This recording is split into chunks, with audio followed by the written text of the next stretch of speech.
Pak Jokowi, selamatkan Patrawan, dia dizalimi kadrun berbelut jenggot, ditulis oleh Manuel dari siwar.com. Sebelum kita lanjut, jangan lupa subscribe dan nyalakan loncengnya agar Anda menjadi yang pertama mendapatkan informasi dari jurnal terupdate. Hari ini, saya mendapatkan kabar yang sangat menyedihkan dari dunia kesehatan di Indonesia. Seorang dokter yang begitu berdedikasi kepada pasiennya terus dipecat secara tidak terhormat oleh organisasi yang merupakan lembaga kemasyarakatan yang sebetulnya tidak punya kekuatan sama sekali untuk menghabisi hak seseorang untuk menjadi dokter dan melayani pasien.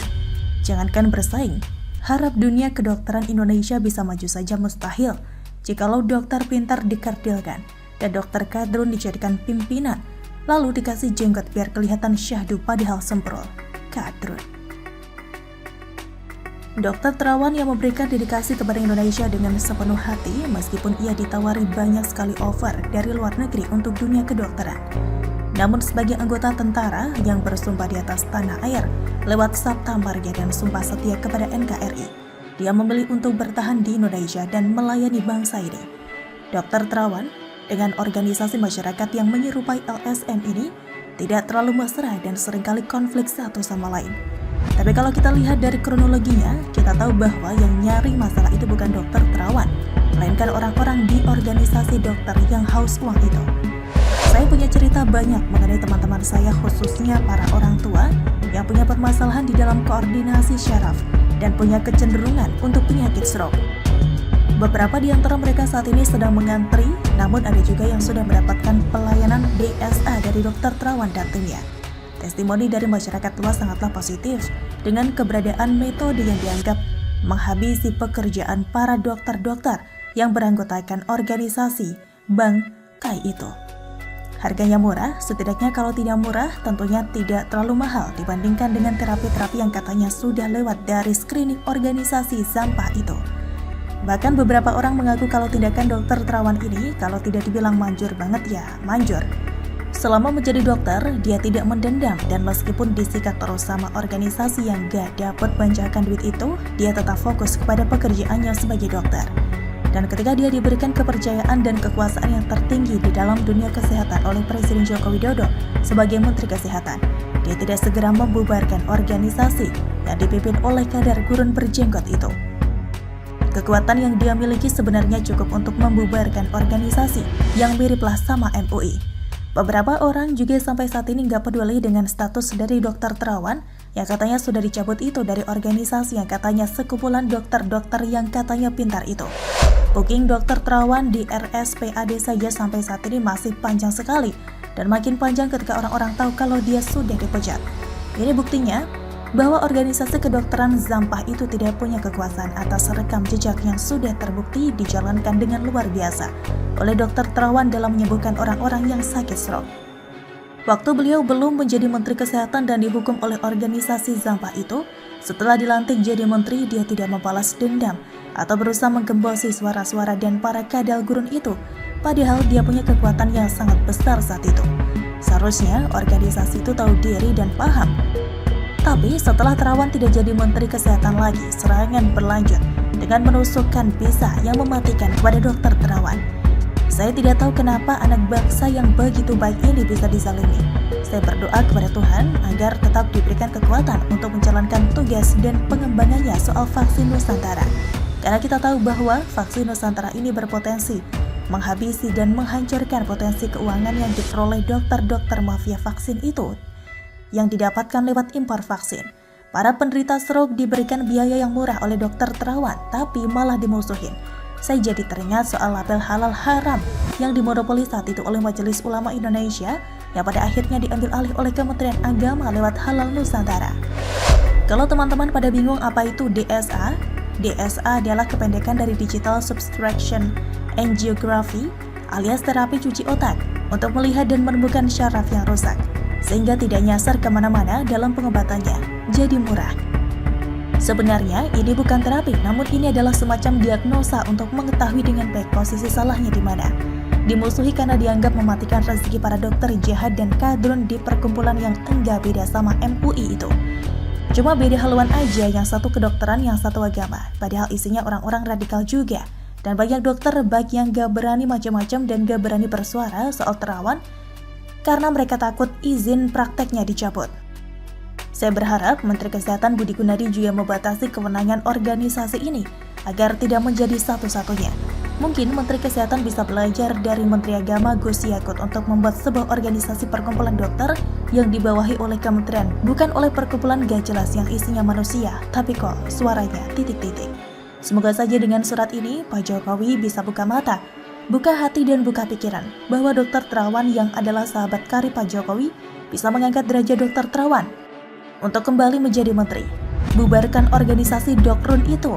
Dokter Gurun, jangan sampai orang stroke makin stroke karena gak ada Dokter Terawan.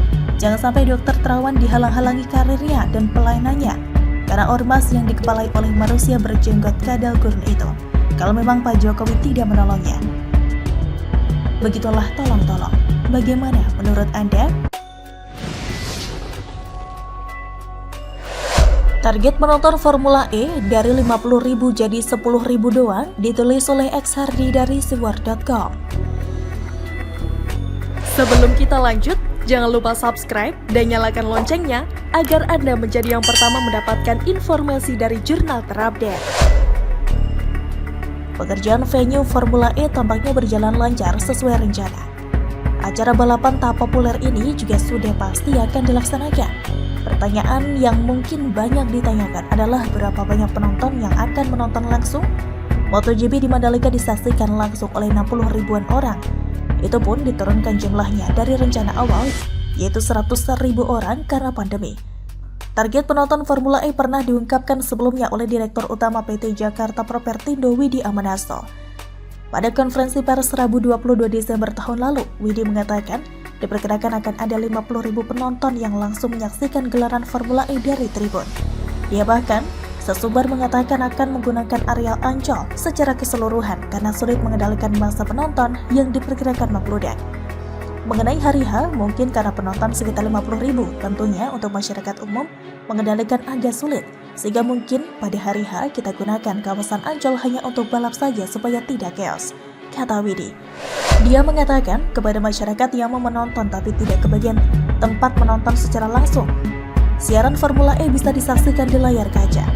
50.000 penonton ini antara realistis atau terlalu ambisius. Saya pribadi sama sekali awam soal Formula E.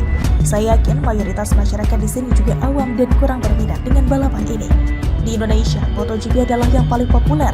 Bahkan Formula One pun tidak lagi populer di sini. Kalau tidak salah, Formula One tidak lagi disiarkan di TV setelah MotoGP Trans 7, kecuali lewat TV kabel.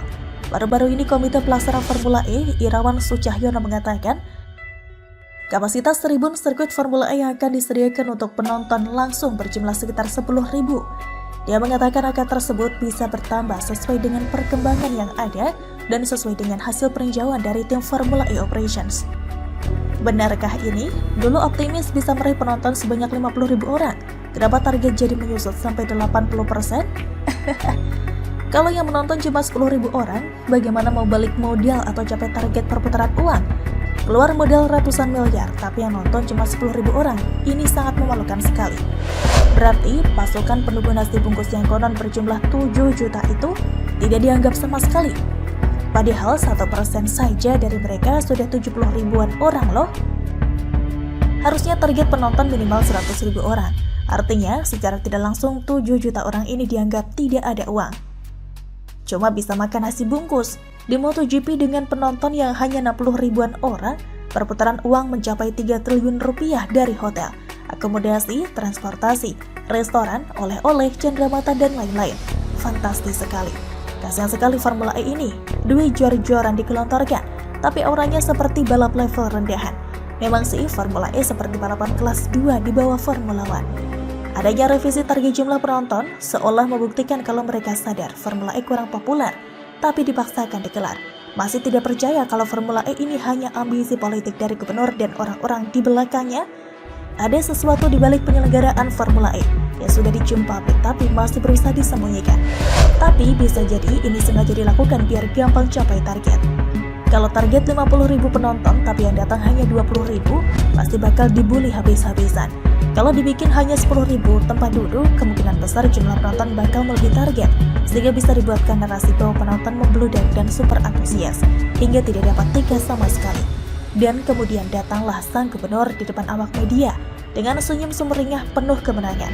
Dia bilang Formula E sukses besar, melebihi target, penonton banyak yang tidak kebagian tiket dan bla bla bla. Apalagi pendukungnya kayak Wiz Khalifa dan Musri Umar. Mereka mungkin akan pakai tawa halo-halo ke seluruh Indonesia dengan mengatakan Formula E sukses besar. Bayangkan gimana bangganya mereka. Tiket dibilang sold out tapi tidak disebutkan jumlah penontonnya. Bagaimana menurut Anda?